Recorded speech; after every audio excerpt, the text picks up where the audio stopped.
सोचिए, रातों रात एक बहुत बड़ी दौलत जैसे हवा हो जाती है, एक कॉर्पोरेट दिग्गज की नींव तक हिल जाती है और दुनिया के सबसे अमीर लोगों में से एक की रैंकिंग अचानक से धड़ाम हो जाती है।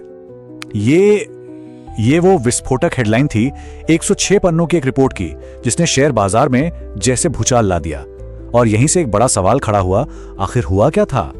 अब इस पूरी कहानी को समझने के लिए सबसे पहले मिलना होगा इसके मुख्य किरदार से, एक छोटी सी फॉरेंसिक फाइनेंशियल रिसर्च फर्म जिसका नाम है हिंडनबर्ग रिसर्च। इस कंपनी का नाम ही अपने आप में कहानी कहता है। ये नाम 1937 की उस कुख्यात हिंडनबर्ग एयरशिप आपदा से लिया गया है, जिसे इसके फाउंडर नेथन एंडरसन एक ऐसी तबाही मानते हैं जिसे रोका जा सकता था, एक मैन मेड डिजास्टर। और बस यही उनकी कंपनी का मिशन है, फाइनेंशियल दुनिया में ऐसी ही मैनमेड आपदाओं का पर्दाफाश करना। अब देखिए, फर्म भले ही छोटी सी हो, पर इसका बैकग्राउंड बहुत सॉलिड है। इसके फाउंडर ने उस टीम के साथ काम किया है जिसने इतिहास के सबसे बड़े फाइनेंशियल घोटालों में से एक बर्नी मैडॉफ पॉन्जी स्कीम का पर्दाफाश किया था। और मार्केट इन्हें हल्के में ले भी नहीं सकता। इन्होंने अब तक 45 से ज्यादा कंपनियों की जांच की है और उनके दावे लगभग 75% बार सही साबित हुए हैं। और जब ये किसी को निशाना बनाते हैं तो उसका असर बहुत बुरा हो सकता है, जैसे निकोला के मामले में हुआ, जहां इनकी रिपोर्ट के बाद कंपनी के डायरेक्टर को दोषी तक ठहराया गया। तो सवाल ये उठता है कि हिंडनबर्ग आखिर इन सबसे पैसा कमाता कैसे है? इसका जवाब छिपा है शॉर्ट सेलिंग नाम की एक फाइनेंशियल स्ट्रेटजी में।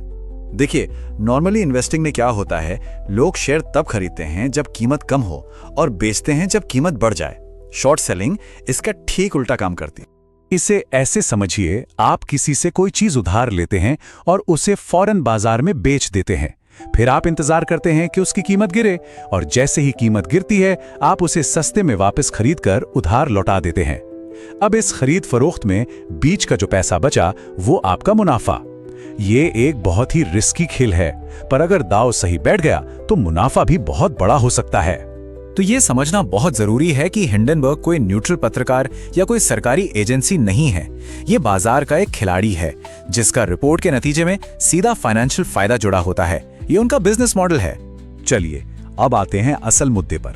2 साल की लंबी जांच के बाद हिंडनबर्ग ने अडानी ग्रुप पर अपनी रिपोर्ट छापी और इसमें कई बेहद गंभीर आरोप लगाए गए थे।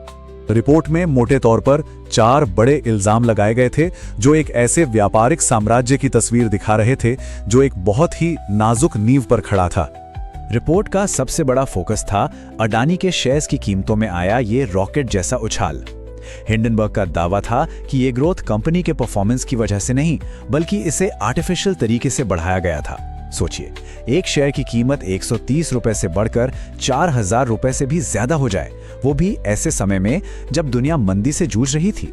रिपोर्ट का दावा था कि इन शेल कंपनियों ने अरबों डॉलर वापस अडानी के ही शेयरों में लगा दिए, जिससे शेयरों की मांग और कीमत दोनों आसमान छूने लगी।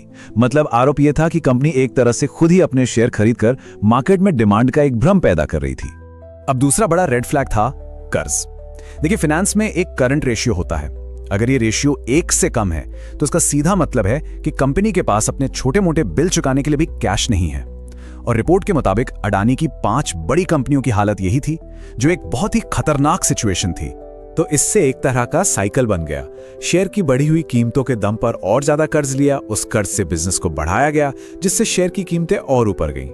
लेकिन इसमें एक बहुत बड़ा रिस्क था कि अगर कभी भी शेयर की कीमतें गिरी तो ये पूरा का पूरा ढांचा ताश के पत्तों की तरह ढह सकता था। अब जैसे ही ये रिपोर्ट पब्लिक हुई, मार्केट्स में भूचाल आ गया। रिपोर्ट आने के कुछ ही दिनों के अंदर अडानी ग्रुप की मार्केट वैल्यू $65 बिलियन से भी ज्यादा गिर गई।